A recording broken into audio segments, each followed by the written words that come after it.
እንግዲህ ሰሞኑን ዱባይ ላይ አንድ ጨካኝ የሆነ የሰው አውሬ ብዙዎቻችንን ሕይወት አበላሽቶ እንግዲህ ብዙዎቻችን እያየ ነው እየሰማ ነው ያለን። አንዷን ከነ ሕይወቷ መጫወቻ አድርጎ ሆስፒታል እህቶቿ ወንድሞቿን ስታስገብተዋታል። እንዲሁም ደግሞ አንዷ በ11-12 ዓመት እድሜ ላይ ያለች ሰርቼ ያልፍልኛል ብላ የወጣች እህታችን አስገድዶ በመድፈር ሁኔታ የልጅ እናት እንድትሆን አድርጓታል። አንደኛዋን ደግሞ እንደዚሁ ካረገዘች በኋላ ልጁን አስወጭ በማለት እሷ ልጁን እንድታስወጣ አድርጓታል። ሰላም ጤና ይስጥልኝ ውድና የተከበራችሁ የሙቤ ዩቲዩብ ተከታታዮች በያላችሁበት የዓለም ዳርቻ ሰላማችሁ ይብዛልኝ ብያለሁኝ። ይህንን ቪዲዮ ስትከታተሉ ላይክ እና ሼር ሰብስክራይብ ማድረጋችሁን አትርሱ። ቪዲዮውን እስከ መጨረሻው አይታችሁ በተለይ ለብዙቶቻችን እንዲደርስ ሼር እያደረጋችሁ ብዙቶቻችን ጋር ደርሶ እህቶቻችን ከእንደዚህ አይነት መከራ እና ስቃይ እንግልት እንዲወጡ ራሳቸውንም እንዲከላከሉ ለብዙ እህቶች እንድታደርሱልኝ ከወዲሁ አደራላችኋለሁኝ። ሁልጊዜም እንደምለው መግቢያ ላይ ሀገራችንን ሰላም፣ ህዝባችንን ፍቅር ያድርግልን። በስደት ላይ ወጥተን ጨካኞች እጅ ላይ ከመውደቅ ፈጣሪ ይጠብቀን። ስደት ላይ ሆነን መከራና ስቃይን እሱ ያዝልን እያልኩኝ ቪዲዮውን አላረዝምባችሁም። የዛሬውን ቪዲዮ መጀመሪያ እንግዲህ መሲ አጋልጣዋለች። አሲዛውም ደግሞ ኢትዮጵያ እንዲገባ አድርገዋለች። ፖሊሶች እንዲይዙት አድርጋለች። ፖሊስ ጣቢያ ሄዶ ሲናገር ግን የሰጠው ምላሽ እጅግ በጣም ያስጠላል እና የዚህ የደፋሪው እህት የሰጠችውን ምላሽ የተናገረችውን ሀቅ እኔ ይዤላችሁ መጥቻለሁ። እስኪ ቪዲዮ እንከታተልና እንመለሳለን። በፈጣሪ አዳምጡኝና ትክክል ካልሆንኩ እኮ ይቅርታ ጠይቄ እኮ የሚገባውን ነገር እኮ አደርጋለሁኝ፣ ችግር የለውም። ስለዚህ እኔ መጀመሪያ ይሄ ነገር ተፈጠረ፣ እኔ አንሶላ አላነጠፍኩ፣ አላገናኘኋቸው፣ ወንድሜን አግቢልኝ አላልኩ፣ ወይም ወንድሜ ፍቅረኛ ሁኝ አላልኩ።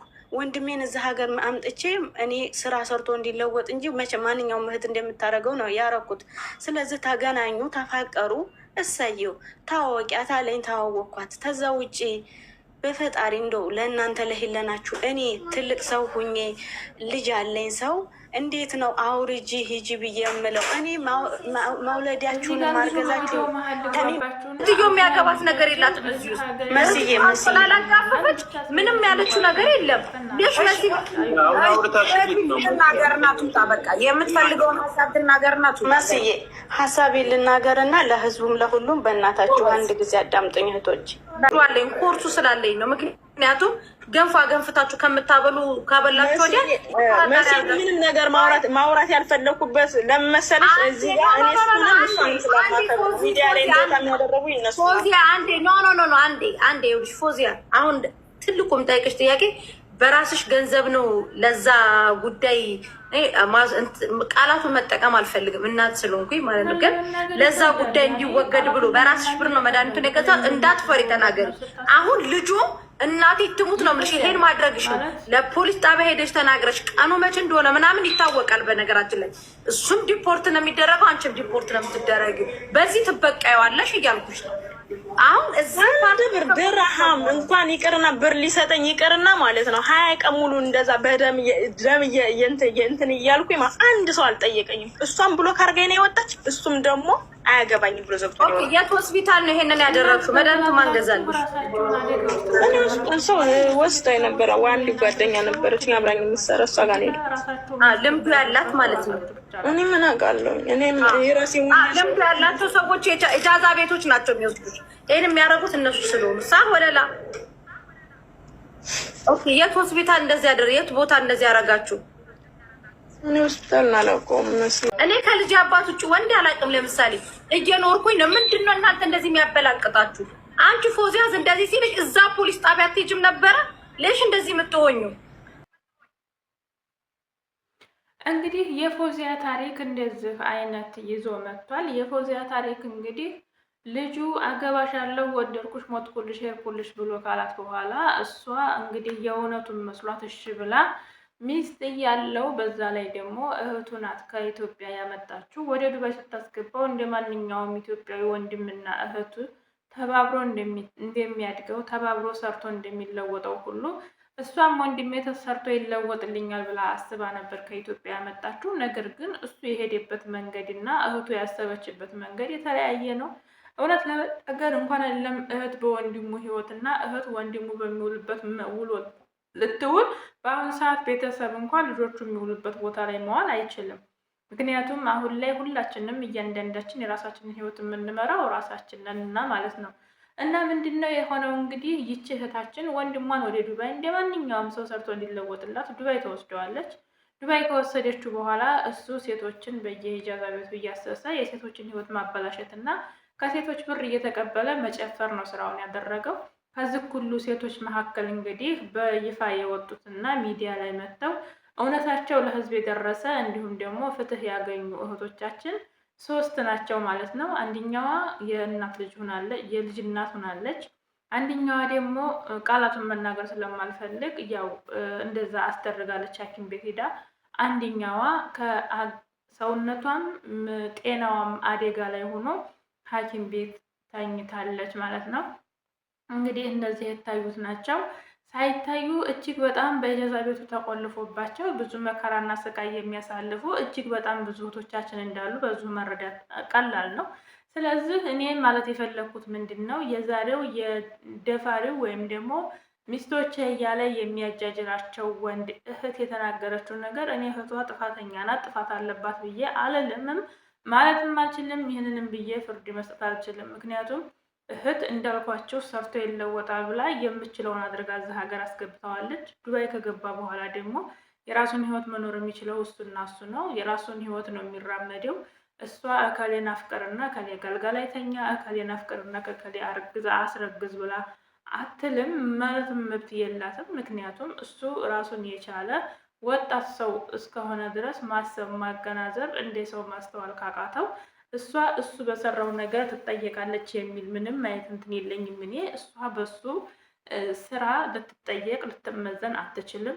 እንኳን እህቱ ቤተሰቦቹ እናትና አባቱ እንኳ ቢኖሩ በሱ ስራ እነሱ መመዘን አለባቸው ብዬ አላስብም፣ እንደ እኔ ማለት ነው። ምክንያቱም ራሱን የቻለ ሰው እስከሆነ ድረስ ለአቅመ አዳም የደረሰ እስከሆነ ድረስ በራሱ መንገድ እና በራሱ አቅም መንቀሳቀስ የሚችል እስከሆነ ድረስ ለሚሰራቸው ነገሮች ሁሉ ተጠያቂ መሆን ያለበትም የሚሆነውም እሱ ነው ብዬ ነው የማስበው።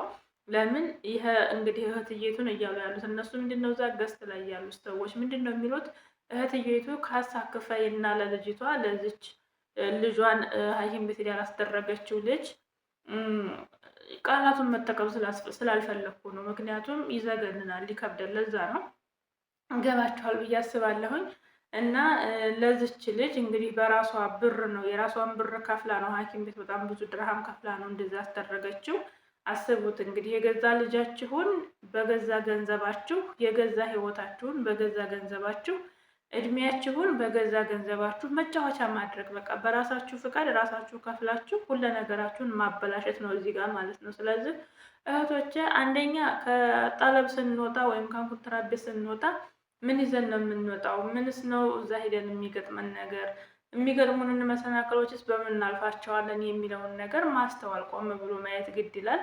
ብዙዎቻችን ከኢጃዛ ቤት ስንወጣ ደብቶን ወይም ደግሞ ተመችቶን የምንኖር ነው የሚመስለን አብዛኞቻችን በሚባል ደረጃ እና አብዛኞቻችን ደግሞ ሰው እናምናለን። ሰው ባመን ቁጥር ደግሞ የሚደርሱብን ከባድ የሆኑ በእድሜያችን፣ በህይወታችን፣ በገንዘባችን በስነ ልቦናችን ጭምር የሚደርሱብን እጅግ በጣም ከባድ የሆኑ ኪሳራዎች አሉ። እንግዲህ የፎዚ ታሪክ ምንድን ነው?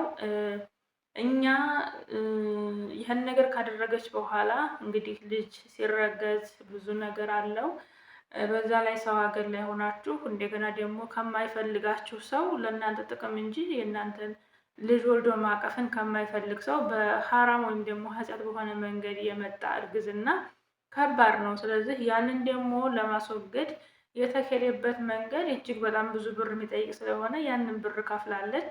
ስለዚህ እሱ ጋር የፍቅር ጊዜም ስታሳልፍ ስራ ፈታለች። የሰራችውንም እየበሉም እየጨፈሩም መጨረሻ ላይ ሐኪም ቤትም ከፍላ ጨርሳለች።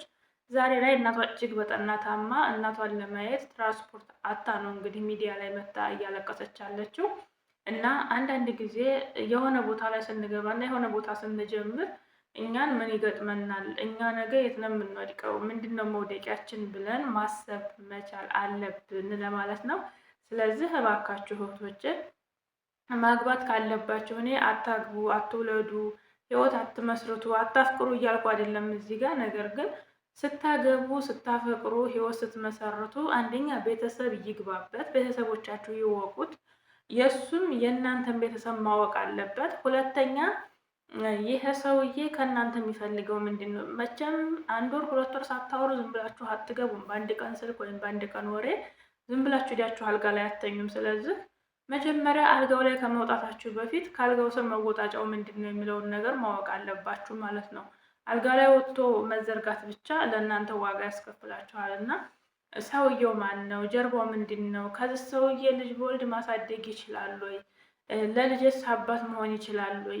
አባትነት በነገራችን ላይ ትልቅ ኃላፊነት አለው እና አንዳንዶቹ ስለወለዱ ብቻ አባት ነን እያሆኑ ይመስላቸዋል፣ ወይም ደግሞ የአባትነትን ካባ የተሸከሙ ይመስላቸዋል።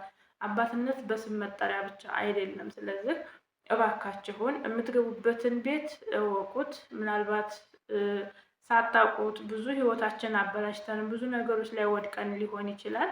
ነገር ግን አሁን ሚዲያ፣ ሶሻል ሚዲያ ሁሉንም ያስተምረዋል። ከአንደኛይቱ አንደኛችን መማር አለብን። ከአንደኛይቱ አንደኛችን ካልተማርን ሶሻል ሚዲያ መለፍለፉ፣ ሶሻል ሚዲያ 24 ሰዓት ስራ ፈቶ ስልክ ላይ አይንን አተኩሮ እያዩ አይንን በሽተኛ ማድረጉ ወይም ደግሞ ራስን ቢዚ ማድረጉ ጥቅም የለውም እና ከምናያቸው ነገር እንጠቀምባቸው። የምናያቸውን ነገሮች አንስተን እንያዛቸው ለማለት ነው ዛሬ የመጣሁት። ስለነበረን ቆይታ እጅግ በጣም አመሰግናለሁ። ሁላችሁንም በያላችሁበት የዓለም ዳርቻ ሆናችሁ የምትከታተሉ ላይክ እና ሼር፣ ሰብስክራይብ ያደረጋችሁ እስከ መጨረሻው በማየት ለብዙ እህቶቻችሁ እንዲደርስ ደግሞ ሼር አድርጉልኝ።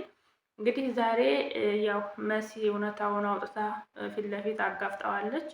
እንግዲህ መሲ በነገራችን ላይ ዱባይ ላይ ያሉ እህቶቻችንን ሳላደንቅ አላልፍም። ሳውዲ ላይ እንደዚህ 2-3 ሰው ቢኖር ብዬ እመኛለሁ። ምክንያቱም ሳኡዲ ላይ እጅግ በጣም ከባድ የሆነ ወንጀል፣ ከባድ የሆነ መከራ የተፈጸመባቸው ያሉ እህቶቻችን አሉ እና ሳኡዲም እንደዚህ አይነት እህቶቻችን ቢፈጠሩ ተጽዕኖ ፈጣሪ የሆኑ እህቶቻችን፣ እርግጥ እዚህ ሀገር ላይ ሁሉም ከህጋዊው ህገ ወጥ ነው የሚበልጠው። ህጋዊ የሆኑትም ደግሞ አብዛኛዎቹ ለራሳቸው እንጂ ብዙ ጊዜ ለህዝባቸው እንደዚህ የሚቆረቆሩ አይደሉም እና እንደ ዱባይ ሳኡዲም 2-3 እህትና ወንድሞች ቢኖሩ የተሻለ ይሆን ነበር ብዬ ምኞት ነው አስብ ነበረ። እንግዲህ ፈጣሪ ይሁነን፣ ምንም ማድረግ አይቻልም። እስከ መጨረሻው አይታችሁ ላይክ እና ሼር ሰብስክራይብ አድርጉልኝ። የሙቤ ሸጋ ዩቲዩብ ነው። ሙቤ ሸጋ ዩቲዩብን አይታችሁ ለብዙ ሰው እንዲደርስ ሸር አድርጉልኝ። ወዳችኋለሁ። መዝጋዬ ላይ እንደምለው ሀገራችንን ሰላም፣ ህዝባችንን ፍቅር፣ የተራበውን አብልቶ የተጠማውን አጠጥቶ የአለቀሰ የተከዘ የተከፋን ደግሞ የደስታ በርን ከፍቶ ፈጣሪ ሀገራችንን ፍቅሯን መልሶ ጦርነትን በቃ ብሎ በሀገራችን ርዝቃችን እንዲከፍትልን ፈጣሪ እንለምነዋለሁኝ። ሞት፣ ስቃይ፣ እንግልት፣ መከራ በቃ ይበለን። በእግር ወጥቶ በሳጥን ከመመለስ ፈጣሪ አምላክ